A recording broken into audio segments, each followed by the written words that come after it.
Welcome to the CX Goalkeeper Podcast, where we unlock the winning edge through conversations with industry experts and thought leaders. Each episode explores how transforming business through human experience creates real impact.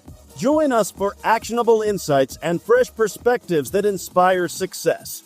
Follow, rate, and review the podcast on your favorite platform. The next episode could spark your next big idea. Ladies and gentlemen, welcome to the CX Goalkeeper Podcast. Today, really thrilled to have Tom together with me. Hi, Tom. How are you? I'm great. Thank you. Thank you very much. And you already, his voice, Tom DeWitt. We are going to discuss about the skill gap. But before we deep dive into this topic, as usual, Tom, could you please introduce yourself? Sure. I'm Tom DeWitt. I'm the founder and director of CXM at MSU, which is an industry-facing organization based at Michigan State University, which is designed to advance thought and practice in the field of customer experience management. I'm also the founder and academic program director for the Masters of Science in Customer Experience Management degree at Michigan State University, which is the first academic program, undergraduate or graduate, at an accredited university in North America. Thank you very much. And which values drive your life? Which values drive my life? Yes. I think it's giving. It's kind of a double-edged sword where I see a need, not just in CX, but elsewhere. While many people will form a committee or to discuss what they're going to do, I tend to just jump in and get it done. I think that helps to explain me and what I do. At Michigan State, we call it Spartan's Will. And it's kind of this mentality or attitude that if there's a need out there, Spartans are going to address it. So I'm not sure if giving is the right word, but I think I've kind of described the value that kind of drives me. Thank you, Tom. And now that we know more about you, today's top player, Tom DeWitt, we are going to discuss about the skill gap, and it's in our field, it's in the customer experience field. I really enjoyed the pre-discussion. We discussed a lot about the topic, but now we want to share also this information and our ideas also together with the audience. Let's start and discuss what specific CX leadership skills are lacking in the industry and how these gaps affect then CX initiatives. Okay. I think the most acute need I see right now is that the ability of CX leaders to speak the language of the C-suite. One of our industry colleagues, Patty Soltis, put it really well in a comment on LinkedIn. She said, how many CX leaders know how to read a company annual report? And I think she's absolutely right. I think often our goals as CX leaders, and I think we've been convinced perhaps by survey companies that we need to be focused on NPS and CSAT and customer effort score. But unless you can translate that language into the language of the C-suite, which is more about revenues and cost and share price, then you fall short. I think the day of simply being able to communicate, demonstrate the ROI of CX is gone. I think it's more about being able to demonstrate how CX initiatives impact the key performance indicators that leaders in the C-suite are evaluated on. Otherwise, CX operations and CX leaders are going to continue to be eliminated, and they're being so on a regular basis. Positions are being eliminated, CX functions are being eliminated. So until CX leaders can understand the language of the C-suite and what leaders in the C-suite are being evaluated on, and being able to demonstrate how CX initiatives are impacting those KPIs, I think the leadership, to me, that's one of the biggest gaps right now. Thank you. And I think that what you're saying is key because you mentioned ROI of CX initiatives. And I can understand that for the first few initiatives that the company starts with doing CX. But at some point in time, we want to mature. And now, in the meantime, CX is there since a long time. Nobody cares about ROI because it's not a project. We know we are speaking about CX as a growth strategy, and therefore we need to define the KPIs and to work with the KPIs that will help us achieve long-term success, as we are always saying. And these are not ROI, but these are revenues, profit, and this is key. And now I know that perhaps some people in the community won't like what I'm going to say, but we're speaking about the skills that are required. And I see more and more and more that you can take a 2-day course during the weekend, and then you receive the certificate. And now I do a stupid example from the Greg LLCC or from the CX Goalkeeper Podcast, but I'm not sure that within these 2 days you gain the right skill that you need. And I know that you created, and you have a lot of thought leaders and friends that are working together with you at the Michigan State University for this master. Could you please explain a bit more about that? Yeah, sure.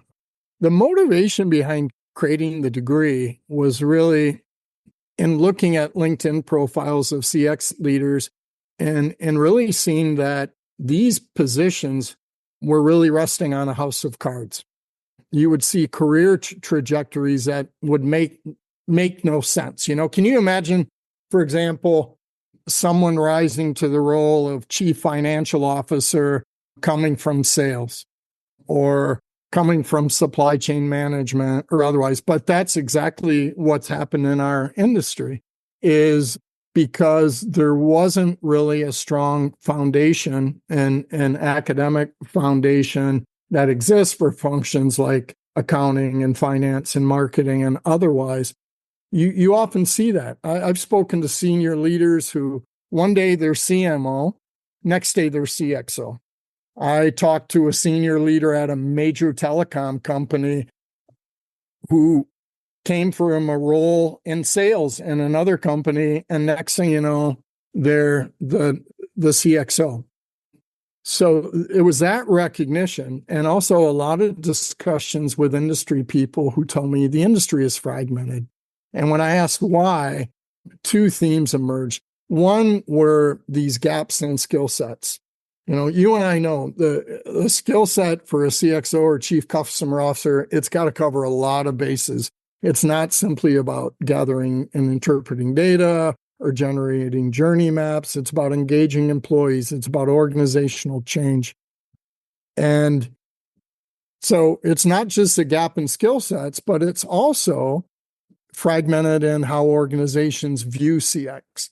And I'm sure you've run across people like this, but I've been introduced to VPs of CX, and when I ask about their CX function, they tell me they oversee the contact center, which is where people go to complain about their bad experiences. So there's no data collection, there's no design, there's nothing, right? So seeing this in LinkedIn, it got me thinking about the need for an academic program. So I started doing some searching online, didn't find any programs of substance in the US, except for, to your point, certificates that are generated by for-profit companies, often, to promote their own business interests, not for the greater good of the CX industry. And I found a couple master's programs in Spain, and that was it. So that was a motivation behind the degree. And then it was working with industry to identify all the skills necessary to be effective as a CXO and to create an effective customer experience management function.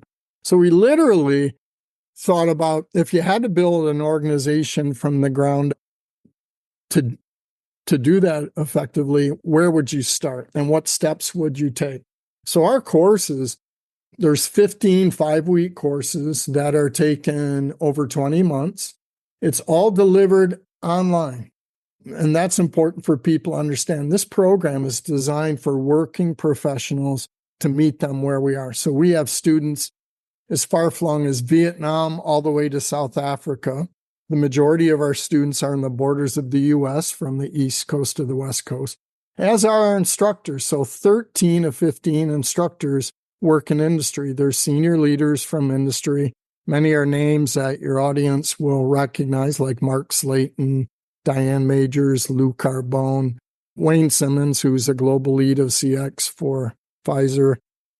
Yeah, so incredible instructors in their own right and where they sit in industry, and they're located across the U.S. So students meet for 2 hours a week in a synchronous class session across those 15 5-week courses in a team-based learning model. So there's no lecture. Any talking that the instructor wants to do is captured in a video, and it's put in a learning management system, which students watch before they come to class. But our courses are very applied and very reflective. We want people who are working or have access to an organization that they can analyze and fix, and to compare results with classmates. So it's really interesting about our program, not just the courses, but the dynamics of these teams. So every 5 weeks, students rotate into a new team. So you might be paired with a UX designer from a shoe company. We had one of those. He graduated. It could be a software designer who designs apps for General Motors. We've had a couple of those. It could be a journey lead from a financial services company. We've had those. And what's interesting is students get exposure not just other industries, but different functions. And people that have expertise, often in the course that you're taking. And I'm not going to go through all the courses. People can go online to do that. But what's kind of interesting, there's no formal discussion about NPS until the 14th course in the degree. So we don't lead with surveys. It's something that, surveys are designed to measure performance against design. So you never want to lead with that. You want to end with that. That's towards the end, right? So we've done everything we possibly can in terms of our organization, how CX is governed, how strategy is designed, how we've designed the experience, how we've developed our people. One thing that doesn't get discussed enough in our industry is the employee experience and employee engagement. Those are two different things. They're related, but they're often used interchangeably in our industry, which is an indication that there's a deficiency there in how we view it. But employee engagement is a mental state, an employee mental state, and what keeps employees motivated and why they behave the way they do. So our courses cover all the necessary skills, and then there's a depth to it. Each course for 5 weeks, we go really, really deep. And no tests, no exams, unlike those certificates you talked about. Everything is project-based. So the work in class is collaborative, but students work on individual assignments each week, which are very applied to their organization, which are kind of a laddered approach to a project, which is often a presentation to the leadership. So they've done analysis, they've made recommendations. So they're processing all these skills and applying them with their critical thinking skills. And then in the end, when they graduate, and we've graduated 2 cohorts now, you've got this really cohesive unit, this network of people who are very supportive of one another, not just during the program and not just around studies, but after as well. So one of the things we're working on right now is an alumni association for the degree program now that we've graduated 2 cohorts. And they're going to be actively involved in helping the students in the program as well. What you're saying, it's really cool. We feel not only your passion for the topic, but we also understand the quality. It's academic based, but it goes in depth. It's not only 2 days, it's over a period of time.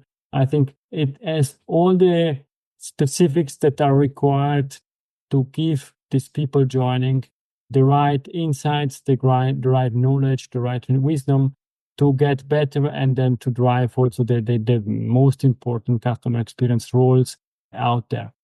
And I'm now coming from the other side. I am still feeling that corporates are not always very supportive when we're speaking about CX education. From your point of view, what's the missing piece, what it's lacking that companies will support this formal education instead of this half-a-day course that don't really help for all what it requires to have a long-term sustainable CX in the company? What I've come to realize is professional development isn't part of their vocabulary. I think most CX leaders are so consumed with trying to prove themselves in their operation that many haven't taken the time to think about their team, where it is today, where they want their team to be in 1 year, 3 years, 5 years, who's on that team, what skills do they possess, what steps are they taking as leaders to develop those skills. I find that discussion noticeably absent whenever I engage CX leaders. So we're working very hard on that now. So we're having one-on-one discussions, half-an-hour discussions with leaders. We're putting together a corporate collaborative that's focused on professional development. And I think, that's also a way it helps to legitimize the role of CX and the CX function in an organization when you do something like that. Because unlike the finance department and accounting, those people come in with degrees. They come in with their accounting degree, with their CPA. Many have MBAs. They're already coming into the organization that way, and they're using their degrees to differentiate themselves for promotion. What do we come in as practitioners? You've got a bachelor's degree, maybe a certificate or two that other people in your operation don't understand. And, one thing I will point out, when you were talking about certificates, what I always ask people is, why are you doing this? Is it for the letters, or is it because you really want to learn? If you really want to learn, then I think our program's for you. If you just want the letters, then go ahead, and go that way. So, I think what our degree does is it helps to legitimize people in their roles. Now they can compete. In fact, they can compete much better than someone with an MBA. I mean, I did an MBA. An MBA is not a very focused degree. It tends to focus, there are courses I hated to sit through. Finance, managerial accounting, all the courses that didn't interest me and didn't really relate to my job. And that's what MBAs do. They give you a different, set of skills that you may or may not use in your role. If you're in CX, maybe not so much.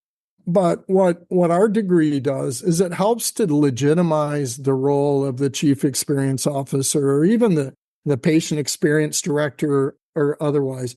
And they can go toe-to-toe in the boardroom with people with MBAs because they have the top degree in customer experience management in the world. But I think, also it reflects a broader trend. MBA programs, as some of your listeners may be aware, they're starting to dry up. A lot of universities have given up on MBA programs, and they're moving more towards specialized master's degrees.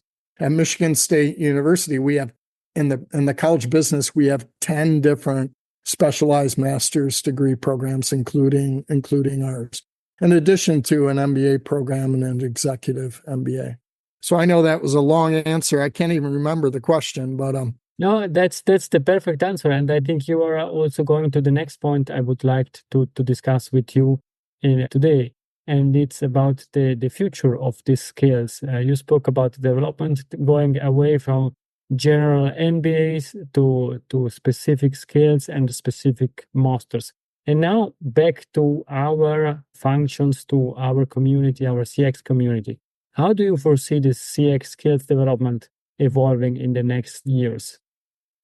I think, there's always has to be an ongoing discussion because when you look at the priorities in CX, they're always evolving. I mean, look what AI, and I think we're still trying to figure out AI, right? In terms of, is it a benefit? Is it a curse?